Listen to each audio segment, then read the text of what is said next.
Hello, welcome to the first of what may become a series of daily science reports from myself, and I would like to specially dedicate this first report to Dr. Michael Persinger, one of my favorite scientists of all time.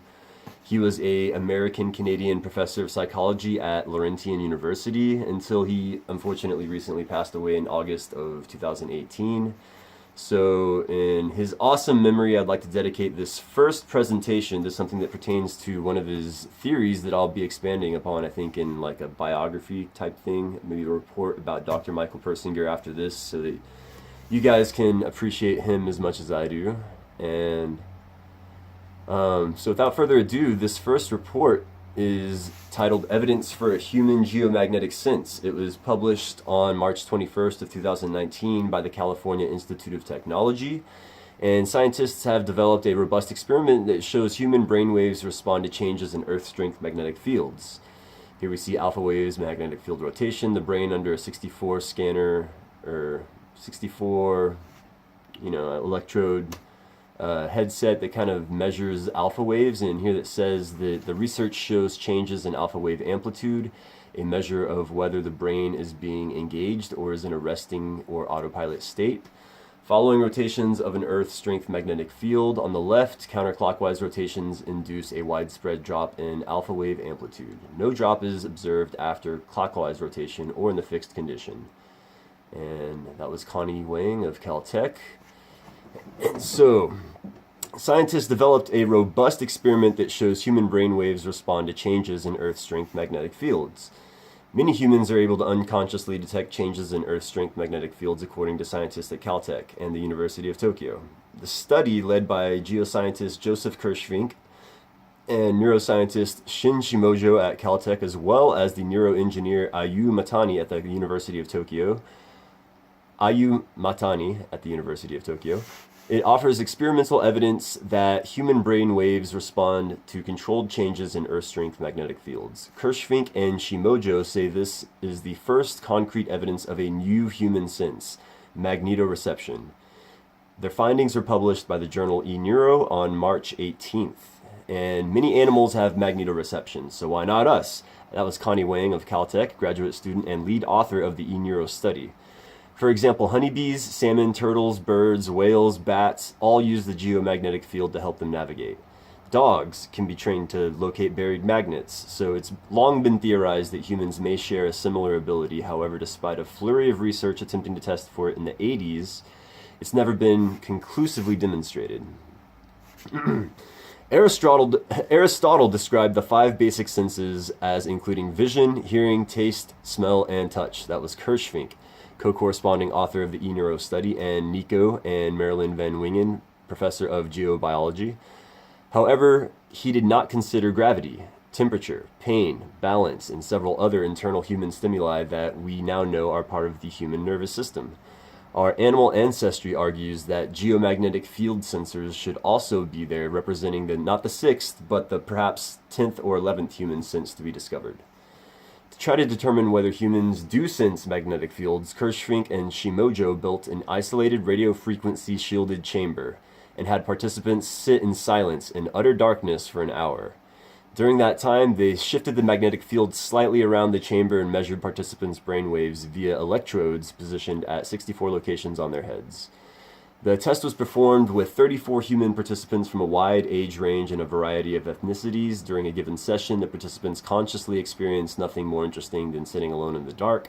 However, among many participants, changes in their brain waves correlated with changes in the magnetic field around them. Specifically, the researchers tracked the alpha rhythm in the brain, which occurs at between 8 and 13 hertz, and is a measure of whether the brain is being engaged or is in a resting or autopilot state.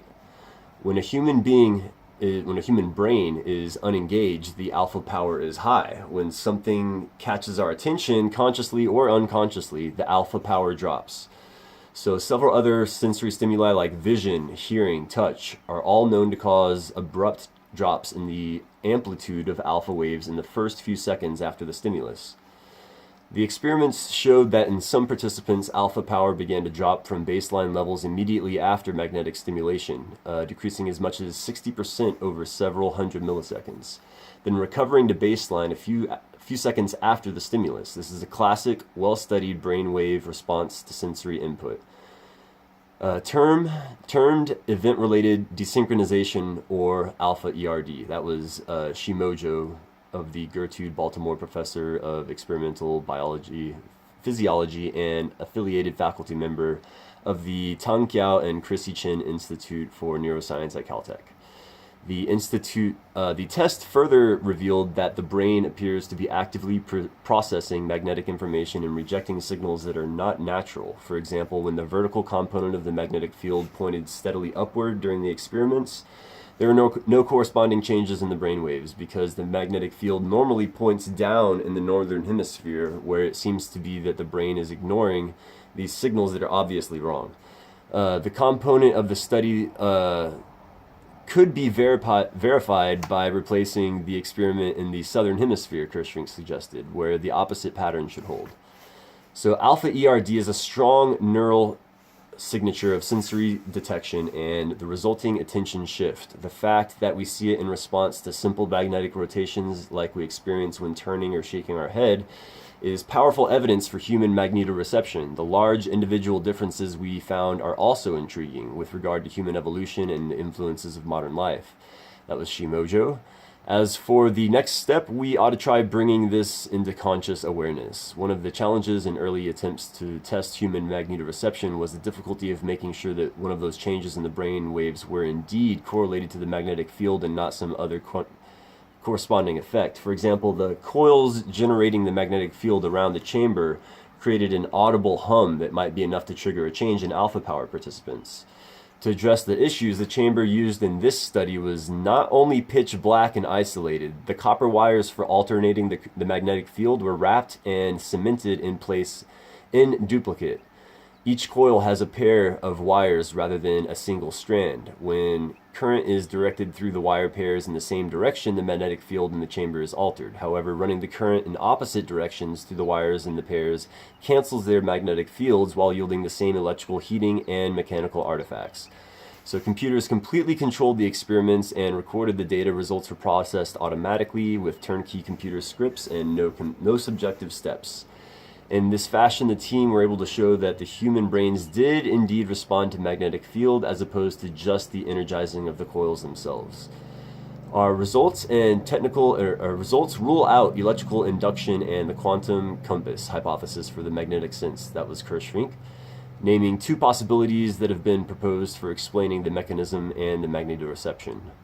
Kirschvink suggests that instead the results implicate biological magnetite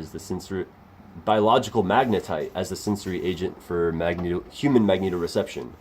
In 1962, Heinz, a Lowenstein, a Caltech professor from 1942 until his death in 1993, discovered that magnetite, a naturally magnetic material, occurs in mollusk teeth. Since then, biological magnetite has been found to exist in organisms from bacteria to humans and has been linked to the geomagnetic sense in many of them. By developing and demonstrating a robust methodology for testing humans for magnetoreception, Kirschvink says he hopes this study can act as a roadmap for other researchers who are interested in attempting to replicate and extend the research. Given the known presence of highly evolved geomagnetic navigation systems and species across the animal kingdom, it is perhaps not surprising that we might retain at least some functioning neural components, especially the nomadic hunter-gatherer lifestyle of our not too distant ancestors. The full extent of this inheritance remains to be discovered, he says. The paper is titled Transduction of the Geomagnetic Field as Evidenced from Alpha Band Activity in the Human Brain. In addition to Kirschvink, Shimojo, and Wang, co-authors include Ayumu Matani of the University of Tokyo, Caltech staff members Da and Wu, and Isaac Hilburn, former Caltech undergraduates Christopher Cotes, Jacob Abrahams, former University of Tokyo graduate student Yuki Mizuhara, Princeton University student Sam Bernstein. This research was supported initially by the Human Frontier Science Program and more recently by the Radio Bio program of the Defense Advanced Research Projects Agency, otherwise known as DARPA. To the Caltech Research Group by the Japanese Science and Technology Agency, to Wang and Shimojo, and by the Japan Society for the Promotion of Science to the University of Tokyo Group. So, yeah, basically we have some magnetite within humans, and it seems that though we don't understand the mechanism, that we are able to detect slight changes in Earth strength magnetic fields, which is going to lend some credence to my doctor, Michael Persinger's theory that the Earth's magnetic field itself is the conduit for psychic phenomenon, which allows human to transmit our thoughts, feelings, emotions to the other side of the planet within 12 minutes is how that works. So every thought you have, every time your heart beats, it sends an electromagnetic ripple across the surface of the Earth's magnetic field. And that signal takes 12 minutes to reach the other side, and 12 minutes to, get back in time. So, yeah, I hope you guys found that interesting. I'm going to be pumping out a lot more of these if I have time. There's an endless supply of material to cover. So if you guys have any ideas or anything you want me to cover in specifically, just let me know, and I'll do it. Thanks. I appreciate you guys checking it out. Let me know what you think.